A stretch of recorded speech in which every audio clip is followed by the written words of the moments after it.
Vamos fazer um relembrando rapidinho do período colonial desde o ponto de vista econômico. Nós tivemos um primeiro momento do pau-brasil, que não gerou ocupação, isso aí a gente viu na aula do período pré-colonial. Aí chega o açúcar. E o açúcar, de certa forma, se torna o carro-chefe da economia colonial de 1530 até mais ou menos 1640. Expulsamos os holandeses e o açúcar entra em declínio porque ganhamos um baita concorrente.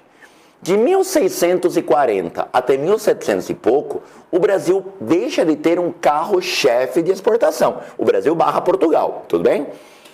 Havia produtos paralelos que nunca desapareceram, cacau, algodão, certo? Sempre houve outros produtos. Aquele papo de monocultura é só na aula de história, em lugar nenhum havia monocultura, havia outros produtos, certo? Mas não tinha um grande carro-chefe que sustentasse a economia colonial, até o ouro.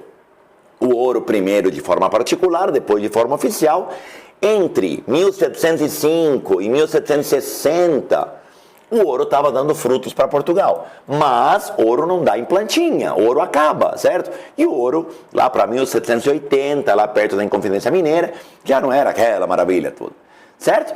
E aí viramos do século XVIII para o século XIX, de novo sem um grande produto de exportação.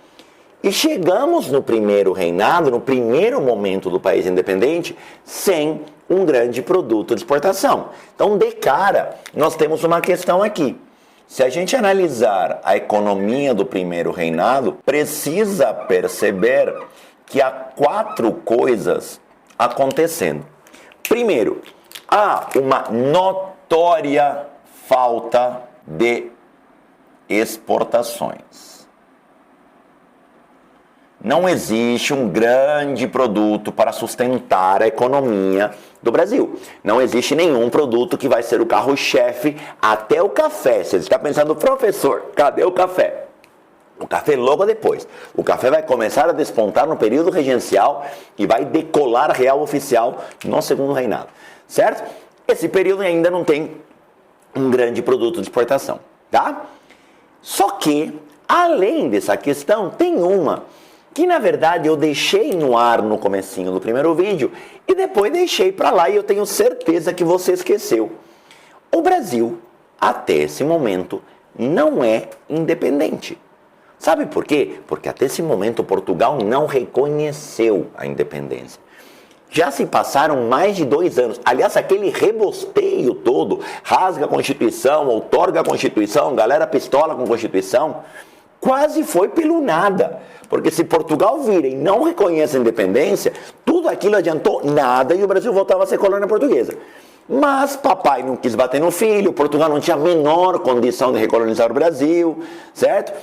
Até que chegou uma hora que Portugal fala, tá bom, vai Brasil, proclama sua independência logo, eu reconheço, mas assim, 2 milhões de libras, beleza?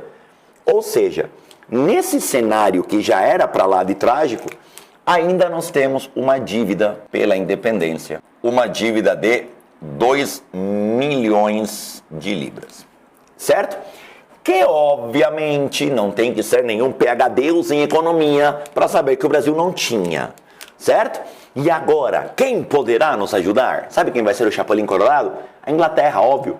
A mesma Inglaterra que trouxe a família real, a mesma Inglaterra que estabeleceu os tratados, a mesma Inglaterra que vendia no Brasil como vendia no quintal da sua casa, agora vai ter no Brasil a grande esperança de ampliar o seu mercado consumidor. E a Inglaterra empresta os 2 milhões de libras para o Brasil e, obviamente, vai querer alguma coisa em troca. E quando eu te falo de alguma coisa em troca, não estou te falando só de pagar os 2 milhões de libras. Isso é óbvio, certo? Estou te falando de vantagens reais para ela. A Inglaterra pede 2 coisas em troca dos 2 milhões de libras. A primeira, a abolição imediata da escravidão. E a Inglaterra ouviu do Brasil a mesma coisa que a sua mãe ouve de você quando você está vendo Netflix, ela te manda lavar louça. Você fica lá quietinho na posição de estátua, torcendo para ela te esquecer e responde, já vou, mãe. E não vai coisa nenhuma, certo? E quando ela te chama de novo, não, eu tô indo. E você fica lá quietinho. A Inglaterra sugeriu, ou melhor, ordenou que o Brasil acabasse com a escravidão em 1826. O Brasil vai fazer isso de fato em 1888.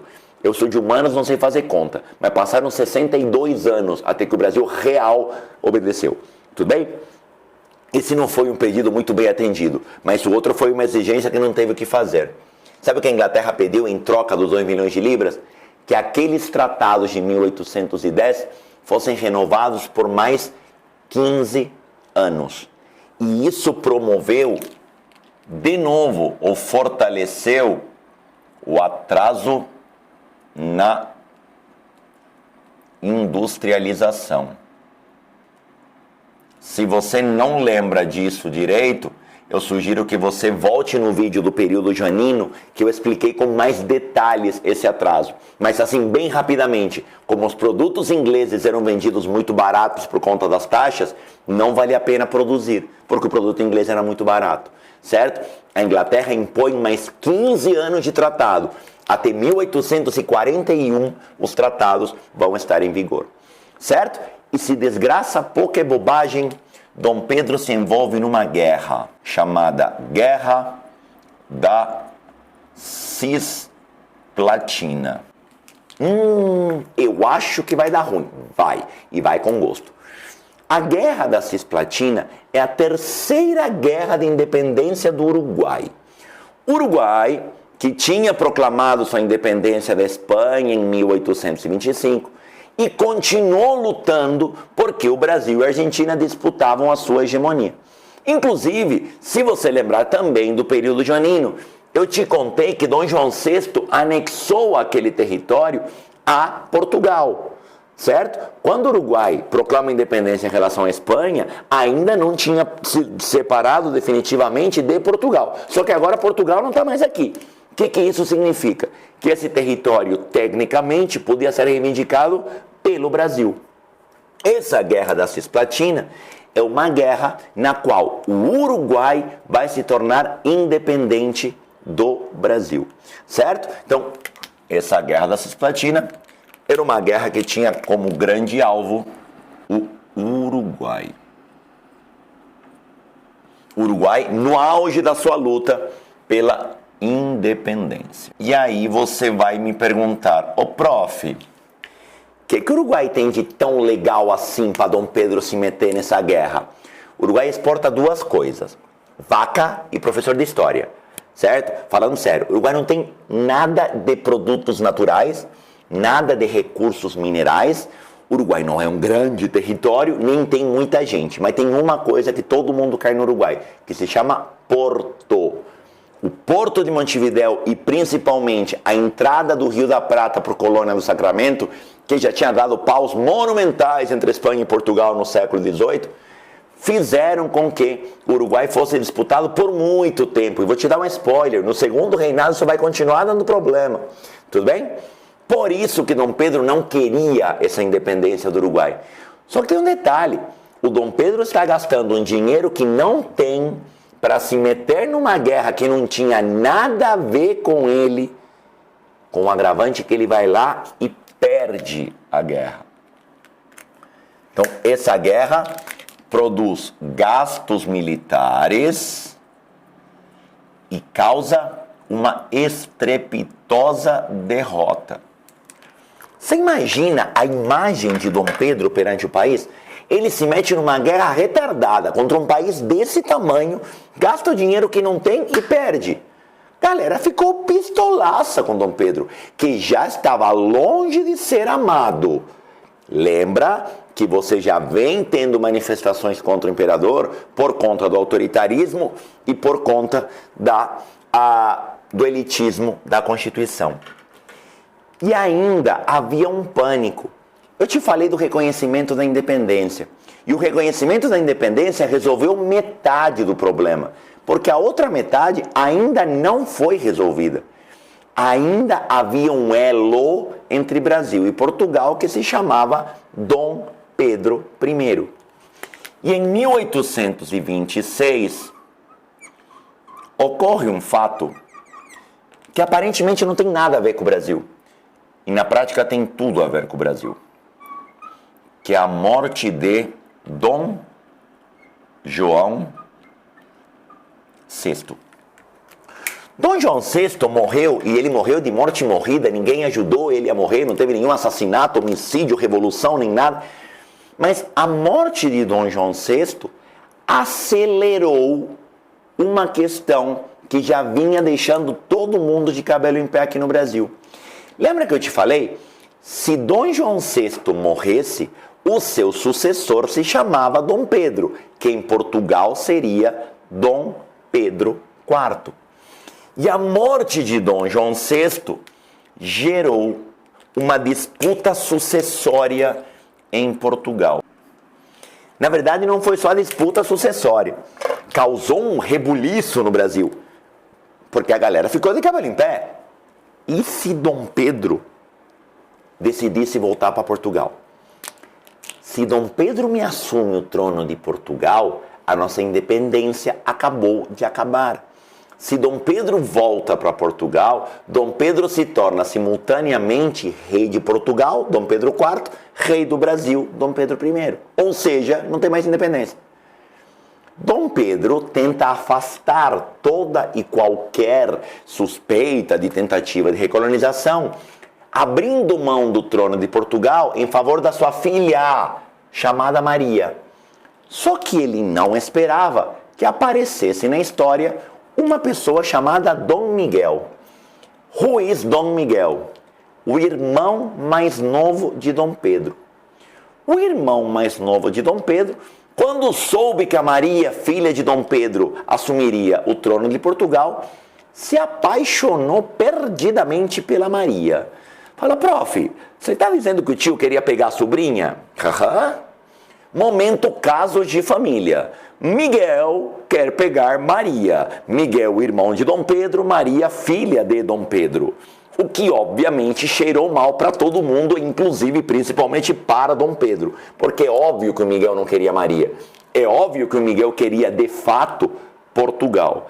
E aí, essa disputa sucessória envolve de um lado o Dom Miguel, que é o irmão de Dom Pedro, e a Dona Maria, que é a filha de Dom Pedro. Na verdade, você vai encontrar alguns lugares que não estão errados, que dizem que a disputa foi com Dom Pedro, e é verdade, Dom Pedro que se mete nessa história para resolver. Certo? Dom Pedro está aqui, Dom Pedro não está em Portugal, mas ele está acompanhando de rabo de orelha o que está acontecendo em Portugal. E o envolvimento de Dom Pedro na questão sucessória, porque teve esse envolvimento de Dom Pedro, então Dom Pedro se envolve nessa questão, pegou muito mal no Brasil. Envolvimento de Dom Pedro.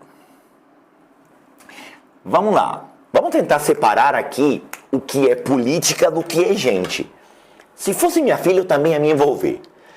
Vamos condenar Dom Pedro pelos motivos certos. O cara pode ser um canalha? Pode. Mas nessa, vamos limpar a barra dele. Dom Pedro se envolve na questão por um motivo simples. Ele percebeu que o irmão dele estava de sacanagem com a filha. É óbvio que ele percebeu isso. E o envolvimento dele era muito mais pela filha do que pelo fato de Dom Pedro querer o trono de Portugal. Só que ninguém entendeu isso. Todo mundo olhou para o envolvimento de Dom Pedro como, tá vendo como ele está de sacanagem? Eu já sabia, esse cara é um canalha, esse cara quer nos recolonizar. E de repente, você começa a ter uma enorme oposição a Dom Pedro. A oposição ao imperador se torna cada vez mais forte. Você tem, de um lado, aquela elite local, aquela elite rural local, da qual eu te falei na primeira aula, que ficou muito brava com a Constituição e que agora vê na questão sucessória uma ameaça de recolonização. E você tem ainda a oposição de setores mais populares que estão muito bravos com a gravíssima crise econômica que o Brasil vivia. Então, de um lado, você tem uma elite local que está muito magoada com o autoritarismo. Se você encontrar algum lugar que fala que é com o poder moderador, falou a mesma coisa. E você tem setores populares muito preocupados com a gravíssima crise econômica vivida pelo Brasil. Enquanto isso, uma questão sucessória que colocava Dom Pedro em risco de perder Portugal. E aqui eu preciso te dar um toquezinho de um rolezinho do mundo, que não tem nada a ver com Portugal nem com o Brasil, mas que acaba precipitando a ida de Dom Pedro para Portugal. Em 1830, a França viveu a Revolução Francesa 2.0, a Revolução de 1830. Revolução que pôs fim definitivo ao absolutismo francês com a derrocada de Carlos X e a ascensão de Luís Felipe, o rei burguês. E essas jornadas de 1830 acabaram se propagando pelo resto da Europa e gerando uma nova onda de agitações liberais contra os governos absolutistas. Isso foi em 1830. Olha que BO. Dom Pedro I podia ser primeiro ou quarto. Só que aqui no Brasil ninguém mais queria ele como primeiro. E ainda corria o risco de não ser Dom Pedro IV. Dom Pedro não teve a menor dúvida. Em abril de 1831, nós temos a abdicação de Dom Pedro I. Abdicar significa abrir mão de. Dom Pedro I abdica do trono do Brasil. E essa prerrogativa estava na Constituição. Ele abdica do trono do Brasil em favor do filho. Quem abdica, abdica em favor de alguém. Quem é o filho? O filho chama Pedro e tem inacreditáveis 5 anos. E aqui nós temos um pequeno problema. Você imagina um rei com 5 anos? Você imagina o cara brincando de carrinho com a coroa na cabeça? Você imagina o cara comendo papinha e dando ordem? É óbvio que não. E a regra é muito clara. Com 5 anos não pode ser rei. Com 5 anos ele vai esperar atingir a maioridade. E até lá o Brasil será governado por regentes. Certo? Dom Pedro I, ele volta para Portugal e deixa no lugar o filho. Volta para Portugal. Professor, mas que caos é esse? E agora, o que será do Brasil? Sabe o que será do Brasil? Vou te contar uma parte boa. Te contei tanta notícia ruim, né? Tem uma parte que é muito boa. Sabe qual? Isso significa que acabou de acabar o último laço com Portugal. O último laço com Portugal chamava Dom Pedro I. Agora, a abdicação de Dom Pedro I consolida e confirma a independência. Uhul! Sucesso! A partir de agora, não tem mais vínculo nenhum com Portugal. Daqui para frente, o Brasil será governado por brasileiros, como a gente vai ver no período regencial, que é a próxima playlist. Beleza? Muito obrigado, até a próxima aula.